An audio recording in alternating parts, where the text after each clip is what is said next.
ఇంకోటి విజయ్ కిరణ్ గారు అందు గురించి అనుకుంటా రఘురామకృష్ణరాజు గారికి మీ మీద నమ్మకం ఉన్నట్లేదు. ఆయన ఎప్పుడు కంప్లైంట్ చేస్తాను అన్నాడంటే పవన్ కళ్యాణ్ హోమ్ మినిస్టర్ అయినప్పుడు మాత్రం కంప్లైంట్ చేస్తున్నప్పుడు వరకు చేయనని చెప్పేసి అంత గొప్ప నమ్మకం ఉంది టీడీపీ మీద. ఆయన టీడీపీ ఎమ్మెల్యేగా ఉండి. బొట్ల రామారావు గారు, రఘురామకృష్ణరాజు గారి వ్యాఖ్యలు ఎవరు అంత సీరియస్ గా తీసుకోవట్లేదు. ఆయన ఏదో సీజనల్ పొలిటీషియన్ గా మాట్లాడే వ్యక్తిగానే తీసుకుంటున్నారు. కాకపోతే సీజన్ కి ఆయన స్టాండ్ మారుద్ది అనేది కూడా ఆయన చేస్తున్నటువంటి వ్యాఖ్యల్లో చాలా మంది విశ్లేషించుకుంటున్నారు.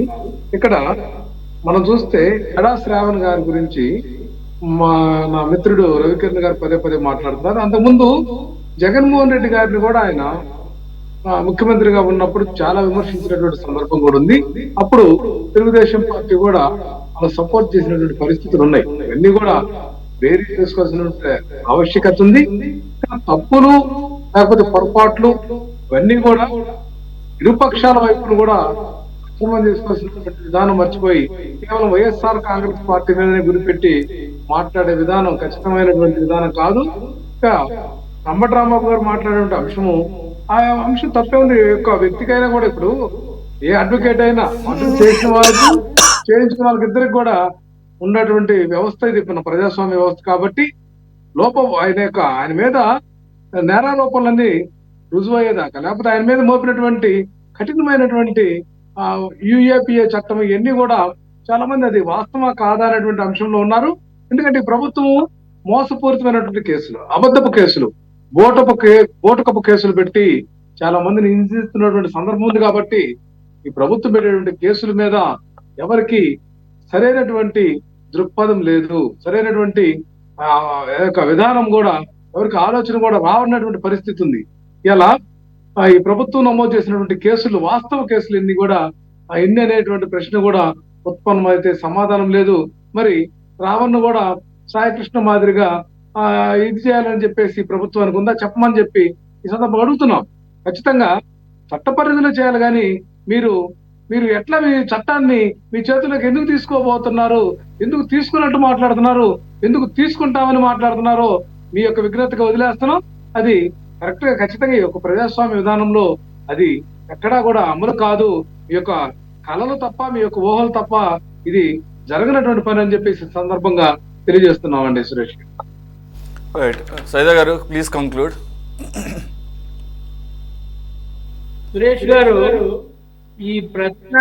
ఈ ప్రశ్న రావణ్ వ్యవహారం గురించి గత 10 రోజులుగా మనం చూస్తూ ఉన్నాం. నిజంగా అతను మాట్లాడినటువంటి తీరు, అతని బాడీ లాంగ్వేజ్, అతని వేషం ఇవన్నీ చూస్తే అతను చాలా బలుపుతో మాట్లాడినట్టుగా నాకు అనిపించింది. ఒక యూట్యూబర్ అనేవాడు సమాజంలో ఉన్నటువంటి వివిధ అంశాల మీద లేకపోతే సమస్యల మీద స్పందించి సమాజాన్ని జాగృతం చేసినటువంటి వ్యక్తులు ఇలాగా ప్యాకేజీ స్టార్ లాగా మారిపోయి వాళ్ళ భావాజాలాన్ని ప్రజల మీద రుద్దడం, ఏదో ఒక పార్టీకి కొమ్ము కాసి ఇతర పార్టీలని విమర్శించడం, లేకపోతే కులాలని మతాలని రెచ్చగొట్టడం, ఇవన్నీ కరెక్ట్ అయినటువంటి అంశాలు కాదు ఈ సమాజంలో. వాళ్ళ యొక్క భావ స్వేచ్ఛ ఉందని చెప్పి ఇష్టానుసారంగా రెచ్చిపోయి మాట్లాడినటువంటి తీరు నిజంగా జుగుప్సాకరం. అతని చరిత్ర కూడా ఈ మధ్య మనం చూస్తూ ఉంటే ఆయన యొక్క ఘనమైన చరిత్రలో ఒక్కొక్కటి బయటకు వస్తా ఉంది. ఇకపోతే ఈ యొక్క రావణ్ నడుపుతున్నటువంటి ప్రశ్న యూట్యూబ్ ఛానల్ సంబంధించి మాదాపూర్లో అత్యంత ఖరీదైనటువంటి ఆ ప్రాంతంలో భాను ఎలైట్ మరి ఈ యొక్క అపార్ట్మెంట్ లో 302 అపార్ట్మెంట్ లో ఫ్లాట్ తీసుకొని మరి ఛానల్ నడుపుతున్నటువంటి పరిస్థితి మనం చూస్తా ఉన్నాం. దానికి గమన సీఈఓగా ఉండి నడుపుతున్నటువంటి పరిస్థితి. అయితే ఈ యొక్క ఫ్లాట్ ఎవరిది, దీనికి అనేది మనం చూసినట్లయితే అనంతపురం జిల్లా మరి ఆయన కళ్యాణదుర్గం నియోజకవర్గమైనటువంటి వైసీపీ నాయకుడు మనం చూసినట్లయితే మహేశ్వర్ నాయుడు, ఆయన సోదరుడి యొక్క ఇంద్రసేన నాయుడు యొక్క అపార్ట్మెంట్ గా దీనికి తేలింది.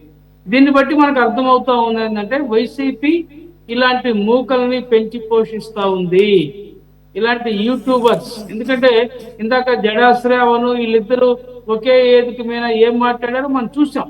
అయితే మీ కామెంట్స్ లో కూడా చెప్పారు, ఎందుకు జడాశ్రావణ్ మీద కేసులు పెట్టలేదు, రావణ్ మీద పెట్టారండి. ఇది కూడా మనం ఆలోచించాల్సినటువంటి అవసరం ఉంది. ఎందుకంటే అతను పవన్ కళ్యాణ్ ని అన్నాడు కాబట్టి, పవన్ కళ్యాణ్ సీరియస్ గా తీసుకున్నాడు కాబట్టి ఈ కేసులన్నీ పెట్టారనేది ఒక వ్యవహారం శైలి. అంటే ఆయన మిగతా వాళ్ళని ఏమన్నా వదిలేసినట్టుగా నాకైతే అర్థం అవుతా ఉంది. చంద్రబాబుని ఏమన్నా, లేకపోతే త్రిపురాజ్ని ఏమన్నా, నాలుగు గోస్తాన ఇంకోటి ఆయన మరి మర్చిపోతా ఉన్నారు. ఎందుకు ఇలా జరుగుతుంది అనేది ఇక్కడ అర్థం కానటువంటి ప్రశ్న.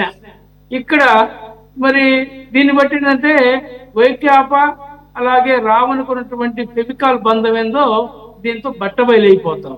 ఎందుకంటే ఎక్కడ ఏ నేరం జరిగినా వీళ్ళే, ఈ రాక్షస మోకే ఆ పార్టీతో సంబంధాలు ఉన్నట్టుగా చాలా స్పష్టంగా అర్థమవుతా ఉంది. ఎందుకంటే ఇవన్నీ ఎందుకు చెప్తున్నానంటే వీళ్ళు ఏదో ఒక విధంగా మళ్ళీ అధికారంలోకి రావాలంటే ఏదో ఒక విధంగా బురద జల్లాలి, విమర్శలు చేయాలి, వీళ్ళని ఈ పార్టీలని ఇబ్బంది పెట్టాలి అనేటువంటి ఒక భావనతోటి. ఎందుకంటే గోబెల్స్ ప్రచారం, అలాగే దండయాత్రలు చేసేటువంటి వ్యవహార శైలి, తిట్ల పురాణాలు, ఎందుకంటే న్యూన్యత భావాన్ని కలిగించే విధంగా విమర్శలు చేసేటువంటి చాలా నికృష్టమైనటువంటి భాషని వాడుతూ ఉన్నారు. ఇది సమంజసం కాదు, ఇది రాజకీయాల్లో ఇది కరెక్ట్ అయినటువంటి నిర్ణయం కాదు. యూట్యూబ్లు పెట్టుకొని యూట్యూబ్ ఛానల్స్ పేరుతోటి ఈ విధంగా మరి సమాజాన్ని కలుషితం చేసేటువంటి మాటలు, వైషమ్యాలు, కులాలు మతాల మధ్య మరి వైషమ్యటువంటి మాటలు సమంజసం కాదని చెప్పి నేను తెలియజేస్తా ఉన్నా.